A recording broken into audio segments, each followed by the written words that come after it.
नमस्कार, capital TV Uttar Pradesh देख रहे हैं आप। मैं हूं आपके साथ पूजा। हमारे देश में सदियों से एक परंपरा चली आ रही है। शादी के बाद लड़की की विदाई होती है और उसे अपना मायका छोड़कर ससुराल जाना पड़ता है। लेकिन हमारे ही देश में महिलाओं की एक बड़ी संख्या है जिनकी शादी पाकिस्तान में हुई है, मतलब जिनके शौहर पाकिस्तानी है। पर अब ऐसी महिलाओं को लेकर सवाल खड़े हो रहे हैं। पहलगाम में आतंकी हमले के बाद जब भारत सरकार ने देश में अलग अलग वीजा पर रह रहे पाकिस्तानियों का वीजा रद्द किया तो हंगामा मच गया। हिंदुस्तानी बीवियों के पाकिस्तानी शोहरों को देश छोड़ना पड़ रहा है। तो आखिर क्या है वो नियम जिस वजह से ये महिलाएं भारत में ही रह रही है? क्या पाकिस्तान में शादी करने वाली ये महिलाएं भारत विरोधी किसी खास सिंडिकेट का हिस्सा है? ऐसे कई सवाल खड़े हो रहे हैं। और नियम कानून में क्या ऐसे बदलाव जरूरी है जिससे इस मुसीबत को जड़ से खत्म किया जा सकता है? इस पूरे मामले में सुप्रीम कोर्ट के वरिष्ठ वकील अश्वनी उपाध्याय ने क्या कुछ कहा है, सुनाते हैं आपको। भारत में जो जानकारी मिल रही है वो बहुत ही खतरनाक है और बहुत ही चौंकाने वाली है। 5000 महिलाएं पाकिस्तान के लोगों से निकाह करके भारत में बैठी हुई हैं। 5 लाख। और जो महिलाएं भारत में हैं जिन्होंने पाकिस्तानियों से निकाह किया है उसमें किसी के 8 बच्चे, किसी के 9 बच्चे, किसी के 6 बच्चे, 5 से कम तो मिल ही नहीं रहे। 10-12 बच्चे वाले भी परिवार मिल रहे। अगर एवरेज 5 बच्चे मान के चलिए तो 5 लाख महिलाओं से लगभग 25 लाख बच्चे जिसके फादर पाकिस्तानी हैं, वो 25 लाख बच्चे भारत में रह रहे हैं। और वो बच्चे कोई छोटे भी नहीं, वो बड़े हो चुके हैं, उनका शादी विवाह भी हो चुका है। तो यानी 5 लाख महिलाओं ने पाकिस्तानियों से शादी किया, उनके ऑन एन एवरेज लगभग 25 लाख बच्चे पैदा हुए। वो मां भी, वो दादी भी बन गई हैं, वो नानी भी बन गई हैं और वो अम्मा भी बन रही हैं। तो लगभग 25 लाख नाती और पोते। ये बहुत ही बड़ी खतरे की घंटी है। सवाल यह है, ऐसी घटनाएं अरब, दुबई, कुवैत, बहरीन में क्यों नहीं होती हैं? कभी आपने सुना कि अरब, दुबई, कुवैत, बहरीन की कोई महिला भारत में आके किसी से शादी की हो, निकाह की हो और वहां की नागरिकता उसने ले रखी हो? कभी आपने सुना कि अमेरिका या सिंगापुर या जापान या चीन के किसी महिला ने भारत में आके शादी किया हो और वहां की नागरिकता ले रखी हो? नहीं सुना होगा। लेकिन भारत में ऐसा हुआ है। 5 लाख महिलाएं, उनके 25 लाख बच्चे, उनके लगभग 25 लाख नाती पोते। ये सिचुएशन आज की है। और ये क्यों हुआ है? क्योंकि हमारा फॉरेनर एक्ट 19 ये 46 चल रहा है। जो चल रहा था अब तो बदल गया है और ये सड़ा हुआ कानून था। घुसपैठ का भी मूल कारण था और इस समस्या का भी मूल कारण यही था। ये कानून अभी बदला गया है। इमिग्रेशन एक्ट आ गया है, ये 2025 में भी आया, इसी संसद सत्र में आया। लेकिन ये भी नए बोतल में पुरानी शराब जैसा है। इसमें भी वैसी कठोर सजा नहीं है जैसा सिंगापुर में है, जापान में है, अमेरिका में है, रूस में है, चीन में है। वैसा इसमें भी खतरनाक नहीं है। आखिर भारत में इतनी अराजकता का मूल कारण क्या है? मूल कारण यह है कि हम भगवान श्री राम की पूजा तो करते हैं लेकिन राम नीति लागू नहीं करते। भगवान श्री राम ने कहा था, भय बिन होए न प्रीत। हम भगवान कृष्ण की पूजा करते हैं लेकिन कृष्ण नीति लागू नहीं करते। भगवान कृष्ण ने कहा था, सठे साठ्यम समाचरित। हमारे पूर्वज खुद ही कहते थे, लोहा लोहे को काटता है। लेकिन हमने लोहा लोहे को काटता है इस सिद्धांत के अनुसार नियम कानून नहीं बनाया। नतीजा यह हुआ कि 5 लाख महिलाओं ने पाकिस्तानियों से शादी करके लगभग 25 लाख बच्चे पैदा कर दिए और उनके लगभग 25 लाख नाती पोते भी हो चुके। अब समाधान क्या है? समाधान वही जो हमारे पूर्वज करते थे, भगवान श्री राम और श्री कृष्ण कहते थे। सबसे पहले इस नई भारतीय न्याय संहिता को बदलना पड़ेगा। इसमें 4-5 नए चैप्टर जोड़ना पड़ेगा। एक चैप्टर जोड़ना पड़ेगा ऑफेंस रिलेटिंग टू इन्फिल्ट्रेशन, घुसपैठ से संबंधित अपराध। एक चैप्टर जोड़ना पड़ेगा offence relating to illegal immigration, कि अगर आप भारत में अवैध रूप से रह रहे हैं। एक चैप्टर इसमें जोड़ना पड़ेगा offence relating to cheating, fraud, forgery. एक चैप्टर इसमें जोड़ना पड़ेगा offence relating to fake documents. और इसमें झूठ को सीरियस क्राइम डिक्लेयर करना पड़ेगा। जब तक झूठ को गंभीर अपराध घोषित नहीं करेंगे और झूठ पकड़ने के लिए नार्को पॉलीग्राफ ब्रेन मैपिंग कानून नहीं बनाएंगे, तब तक भारत में अराजकता रहेगी और कोई भी अपराध कम नहीं होगा। और भारत दिन बाई दिन, डे बाई डे असुरक्षित होता चला जाएगा और एक दिन हमारे हाथ से निकल जाएगा, जैसे हमारे हाथ से अफगानिस्तान निकल गया, पाकिस्तान निकल गया, बांग्लादेश निकल गया, कश्मीर निकल गया, बंगाल भी निकलने वाला है। समाधान यही है, सठे साठ्यम समाचरित, भय बिन होए न प्रीत। मैं पूरी गारंटी के साथ कह रहा हूं, आप किसी एक महिला को पकड़िए, उसका narco polygraph brain mapping test करिए और टेस्ट करके उससे पूछिए कि तूने निकाह क्यों किया था।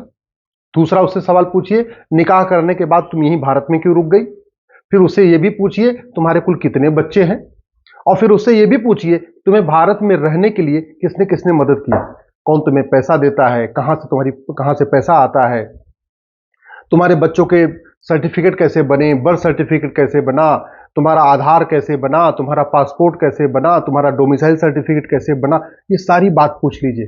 तो जानते एक एक महिला के कम से कम 10-10 मददगार निकलेंगे।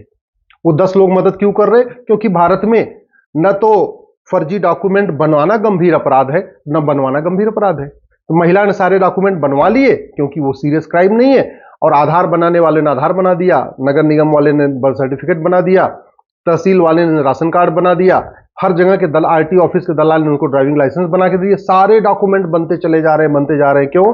क्योंकि फर्जी डॉक्यूमेंट बनाना और फर्जी डॉक्यूमेंट बनवाना गंभीर अपराध है। ये जो भारत में रह रही हैं, ये हमारी राष्ट्र की सुरक्षा के लिए खतरा है। उससे निपटने के लिए हमारे पास एनएसए है, लेकिन कहीं की पुलिस एनएसए नहीं लगाती, क्योंकि जो नेशनल सिक्योरिटी एक्ट है इसमें कहीं लिखा ही नहीं है कि भारत में अवैध रूप से रहना राष्ट्र की सुरक्षा के लिए खतरा है। हमारे पास अनलॉफुल एक्टिविटीज है, भारत में अवैध रूप से रहना अनलॉफुल एक्टिविटी है, लेकिन इस कानून में कहीं लिखा ही नहीं है कि घुसपैठ करना या भारत में अवैध रूप से रहना या घुसपैठियों की मदद करना या अवैध रूप से रहने वालों की मदद करना या उनको डॉक्यूमेंट बना के देना, न ये राष्ट्र की सुरक्षा के लिए खतरा है, न ये अनलॉफुल एक्टिविटी है। तो न तो पुलिस एनएसए लगाती है, न तो पुलिस यूएपीए लगाती है। हमारे पास हर राज्य के पास ऑर्गेनाइज क्राइम से निपटने के लिए कानून है। ये 5 लाख महिलाएं जो यहां रह रही हैं, ऐसा नहीं है, बड़ा इनका पूरा नेक्सस है, पूरा संगठन है, इनको पूरी फंडिंग आ रही है, इनको पूरा यहां मोटिवेट किया जा रहा है। अदरवाइज भारत में कोई भी शादी करने के बाद अपने मायके में थोड़ी रहता है। ये तो परंपरा है, वो चाहे हिंदू हो, चाहे जैन हो, चाहे बौद्ध हो, चाहे सिख हो, शादी हुई कि बेटी गई अपने ससुराल। सवाल यह है कि ये शादी कर रही थी पाकिस्तान में, तो भारत में रह क्यों रही थी? क्या था इनका मोटिव? क्यों इन्होंने पाकिस्तान की नागरिकता नहीं लिया और भारत की नागरिकता पकड़ के बैठी रही? ये तो तभी पता चलेगा जब narco polygraph brain mapping test हो। लेकिन मैं पूरी जिम्मेदारी के साथ कह रहा हूं, ये एक ऑर्गेनाइज वेल प्लान्ड क्राइम है, और ऑर्गेनाइज क्राइम से निपटने के लिए हर राज्य के पास कानून है। महाराष्ट्र के पास मकोका है, गुजरात के पास गुजकोका है, यूपी के पास गैंगस्टर एक्ट है, किसी के पास गुंडा एक्ट है, सबके पास अपना अपना कानून है। लेकिन पुलिस लगाती नहीं है, क्योंकि कानून में लिखा ही नहीं है कि भारत में अवैध रूप से रहना ये ऑर्गेनाइज क्राइम है।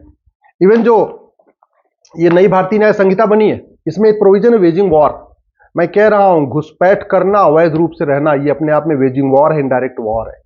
लेकिन पुलिस नहीं लगा रही है, क्योंकि हमने वेजिंग वॉर में डिफाइन ही नहीं किया कि क्या क्या वेजिंग वॉर है। ऑर्गेनाइज क्राइम में डिफाइन ही नहीं किया कि क्या क्या ऑर्गेनाइज क्राइम है। नेशनल सिक्योरिटी एक्ट में डिफाइन ही नहीं किया कि नेशनल सिक्योरिटी के लिए क्या क्या खतरे हैं। अनलॉफुल एक्टिविटी में हमने डिफाइन ही नहीं किया कि क्या क्या अनलॉफुल एक्टिविटी है। तो जहां मन करता है पुलिस लगाती, जहां मन करता नहीं लगाती। और पुलिस इसलिए अपने उस पर चल रही है क्योंकि 1861 का पुलिस एक्ट चल रहा है। अब इस 1861 के पुलिस एक्ट के कारण पुलिस सत्ता के गुलाम है। पहले अंग्रेजों के गुलाम थी, अब सत्ता के गुलाम है। भाई पुलिस के लोग भी तो आदमी होते हैं ना, जो थानेदार, हवलदार या कलेक्टर, कप्तान या जो लोग भी हैं, अधिकारी, कमिश्नर हैं, वो भी तो इंसान हैं। उनको नौकरी करनी है, उनको अपने बच्चे पालना है। अगर वो सत्ता से झगड़ा कर लेंगे तो उनको तो रोज पर डे उनका ट्रांसफर करते रहेंगे, क्योंकि ट्रांसफर करने में कोई नियम कानून तो है नहीं, जब मन किया तब ट्रांसफर कर दिया।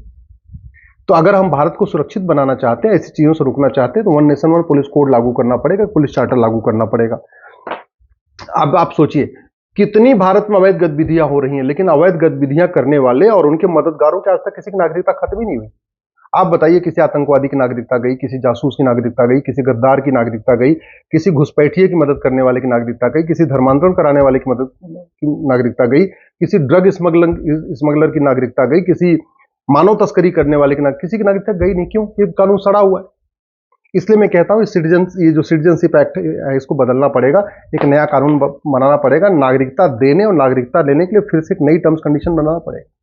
ये जितने अवैध काम हो रहे हैं, जो महिलाएं यहां रह रही हैं, पक्का इनको फंडिंग आ रही होगी। और फंडिंग का सबसे बड़ा पैटर्न क्या है? नकली दवाओं के कारोबार से जो पैसा आता है उससे फंडिंग होती है, और जो ड्रग का कारोबार चलता है उससे फंडिंग आती है। ये क्यों चल रहा है? ये 1940 का बना हुआ ड्रग एक्ट महा सड़ा हुआ है, महा घटिया, इसलिए नकली दवाओं का कारोबार चल रहा है। ये एनडीपीएस एक्ट भी महा सड़ा हुआ है, महा घटिया, इसलिए ड्रग स्मगलिंग भी चल रही है। दुनिया के कई देशों में नकली दवा का कारोबार करना और ड्रग स्मगलिंग करना, इसमें फांसी होती है। सिंगापुर में तो कई लोगों को फांसी दे दिया, फांसी दी जाती है, 100% प्रॉपर्टी जब्त की जाती है, नागरिकता खत्म की जाती है। हमारे यहां ऐसा कोई प्रावधान ही नहीं। ये कांग्रेस ने 2010 में एफसीआरए कानून बनाया था। जानते हैं क्यों बनाया था? भारत में अवैध कार्य करने वालों को फंडिंग कराने के लिए। नक्सलियों को, माओवादियों को, जिहादियों को, मिशनरियों को, आतंकवादियों को, अलगाववादियों को, सबको फंडिंग चलती रहे। जो देश विरोधी लेखक हैं, बुद्धिजीवी हैं, पत्रकार हैं, कलमकार हैं, यूट्यूबर हैं, जो देश विरोधी काम करने वाले, सबको फंडिंग चलती रहे, उनके एनजीओज को फंडिंग होती रहे, उसके लिए एफसीआरए कानून बना था। ये जब तक खत्म नहीं होगा तब तक विदेशी फंडिंग नहीं बंद होगी। फंडिंग नहीं बंद होगी तो अवैध काम नहीं बंद होगा। जब क्योंकि कोई भी काम जो भारत में लोग रहते हैं वो निस्वार्थ भाव से नहीं करते, पैसे के लिए करते हैं। वो पैसे के लिए जासूसों की मदद करते हैं, पैसों के लिए गद्दारों की मदद करते हैं, पैसे के लिए घुसपैठियों की मदद करते हैं, पैसे के लिए मिशनरियों की मदद करते हैं। तो जब तक फंडिंग नहीं बंद होगी तब तक ये देश विरोधी काम नहीं बंद होंगे। जब तक काला धन पैदा हो रहा है ना, तब तक काला कारोबार नहीं बंद होगा। जितने भी अवैध काम होते हैं सबकी फंडिंग काले धन से होती है, और काला धन जनरेट हो रहा है, जबरदस्त जनरेट हो रहा है। आप बीच में देखते रहे होंगे 500-500 की नोट पकड़ी जाती है, बोरे के बोरे पकड़ी जाती है। अभी जज साहब के यहाँ 500 रुपए के बोरे पकड़े गए थे। कितने नेताओं के यहाँ 500-500 के बोरे पकड़े जाते हैं। आम जनता को 500 रुपए के नोट की जरूरत नहीं। आम जनता तो 100 रुपए बहुत पर्याप्त है। 100 रुपए से ज्यादा कोई पर डे खर्च करता नहीं। 80% लोग पर डे 100 रुपए से कम खर्च करते हैं। उनको बड़ी नोट की जरूरत ही नहीं। जो बड़े हैं उनके पास एटीएम, पेटीएम, भीम, यूपीआई, डेबिट कार्ड है, फिर भी 500 रुपए की नोट चल रही है। 100 रुपए से बड़ी नोट बंद कर दिया जाए और इस कानून को बदल दिया जाए, काला धन रुक जाएगा, काला धन, काला कारोबार रुक जाएगा। तो ये जो अवैध काम हो रहा है, जो अवैध रूप से रह रहे हैं, जो घुसपैठ होती है, धर्मांतरण होता है, ये सारे काम रुक जाएंगे। बेनामी लेन देन जब तक नहीं रुकेगा तब तक अवैध काम चलता रहेगा। और बेनामी लेन देन रोकने का एक ही तरीका है, संपत्ति को आधार से लिंक कर दिया जाए और यूनिक आइडेंटिटी जो आधार नंबर है इसको कॉमन कर दिया जाए। जो आधार नंबर है यही ड्राइविंग लाइसेंस का नंबर हो, यही पासपोर्ट का नंबर हो, यही आपके सारे डॉक्यूमेंट का नंबर आधार हो। जब कोई आप कार खरीदो, बाइक खरीदो, मोबाइल खरीदो, कुछ भी सामान खरीदो, 10,000 रुपए से महंगा अगर सामान खरीद रहे हैं, वो आधार में लिंक होता चला जाएगा। बेनामी लेन देन रुक जाएगा। बेनामी लेन देन रुक जाएगा तो भारत में शांति आएगी, अराजकता बंद हो जाएगी। हवाला का कारोबार रोकना पड़ेगा। सारी फंडिंग, खाड़ी देशों की जितनी फंडिंग होती सब हवाला के जरिए आती है। जिहादियों की, मिशनरियों की, धर्म मदरसा बनाने की, मस्जिद बनाने की, मजार बनाने की, दरगाह बनाने की जितनी फंडिंग आ रही है, अलगाववादियों की, आतंक, सारी फंडिंग हवाला के जरिए होती है। हवाला तभी रुकेगा जब 100 रुपए से बड़ी नोट बंद हो, 5,000 रुपए से महंगे सामान का कैश लेन देन बंद हो, प्रॉपर्टी को आधार से लिंक किया जाए। सबसे बड़ा मूल कारण है अवैध काम का, वो है भ्रष्टाचार। ये बचते हैं भ्रष्टाचार के जरिए। पुलिस की जांच गड़बड़ हो जाती है पैसे देके, जज साहब गलत फैसला दे देते हैं पैसे देके, गवाह तैयार हो जाते हैं पैसे के दम पे। तो जब तक ये करप्शन अब नहीं बंद होगा, और सबसे बड़ी बात ये कि जब तक भारत में झूठ बोलना गंभीर अपराध नहीं होगा, झूठ पकड़ने के लिए नार्को पॉलीग्राफ ब्रेन मैपिंग कानून नहीं बनेगा, झूठा हलफनामा दाखिल करना, झूठी गवाही देना, इसको गंभीर अपराध घोषित नहीं किया जाएगा। और झूठा डॉक्यूमेंट बनाना, झूठा Aadhaar, ration card, driving licence, voter ID, birth certificate, झूठा डॉक्यूमेंट बनाना और झूठा डॉक्यूमेंट बनवाना, इसको सीरियस क्राइम डिक्लेयर नहीं किया जाएगा। तब तक अवैध काम होता रहेगा। मैं गारंटी के साथ कहता हूं, जो 5 लाख महिलाएं रह रही हैं ना, इनके जो 25 लाख बच्चे हैं और 25 लाख इनके नाती पोते हैं, ये भारत छोड़ के भाग जाएंगे। केवल इतना काम करिए, ये जो इमिग्रेशन एक्ट है ना, जिसमें अधिकतम 3 साल की सजा है, इस कानून को बदलिए, ऑर्डिनेंस ले आइए। भारत में अवैध रूप से रहने को जघन्य अपराध घोषित करिए। भारत में अवैध रूप से रहने वालों की 100% संपत्ति जब्त करने, उनकी नागरिकता खत्म करने और उनको 10 से 20 साल की सजा देने के लिए कानून बनाइए। केवल अवैध रूप से रहने वालों नहीं, उनके मददगारों के लिए भी वही धारा, यानी जो भारत में अवैध रूप से रह रहे हैं, जो उनकी मदद कर रहे हैं, जो उनके मददगार हैं, उनकी भी 100% प्रॉपर्टी जब्त करने, नागरिकता खत्म करने और 10 से 20 साल की सजा के लिए कानून बनाइए। मैं गारंटी के साथ कहता हूं, जो बाप है ना, वो अपनी बेटी को खुद ही कहेगा, भाई तूने निकाह कर लिया, तू पाकिस्तान जा। भाई उसको भगा देगा, बोले तू जा मेरे घर में ना, नहीं मत रह, नहीं तेरे चक्कर में भी जेल में जाऊंगा, मैं भी सड़ जाऊंगा जेल में। परिवार वाले इनको खुद ही, जितने बच्चे उच्चे हैं सबको लेके इनको बॉर्डर क्रॉस करा देंगे, भारत में इनको पाकिस्तान पहुंचा देंगे। अदरवाइज अगर ये कानून नहीं बदलेगा तो ये सब खेल चलता रहेगा, और खेल चलता रहेगा तो 20 से 25 साल के बाद बहुत ही भयानक परिणाम देखने को मिलेंगे। ऐसी चीजें देखने को मिलेंगी जो आप कल्पना नहीं कर रहे हैं। अभी आप कश्मीर देख रहे हैं, मुर्शिदाबाद देख रहे हैं, ये आपके मोहल्ले में भी होगा, आपके तहसील में भी होगा, आपके जिले में भी होगा, आपके आसपास भी होगा। इसलिए मैं आपसे आग्रह कर रहा हूं, कानूनों को बदलने की मांग करिए। डॉक्टर बदलने से बीमारी ठीक नहीं होगी, बीमारी ठीक होगी दवाई बदलने से। तो वाकई में ये एक बहुत बड़ी समस्या है जिसे जड़ से खत्म करने की जरूरत है। दावा यह भी किया जा रहा है कि करीब 5 लाख ऐसे परिवार हैं जिनकी पाकिस्तान में रिश्तेदारियां हैं। इनके घरों की बेटियों की शादी पाकिस्तान में हुई है या इन्होंने पाकिस्तानी बहू घर लाई है। बीजेपी के सांसद निशिकांत दुबे ने भी इसे बड़ी साजिश बताते हुए जांच की मांग की है, पर उम्मीद है इसका इलाज भी जड़ से किया जाएगा। तो आप अपनी राय कमेंट करके लिखिएगा। देखते रहिए कैपिटल टीवी उत्तर प्रदेश। नमस्कार।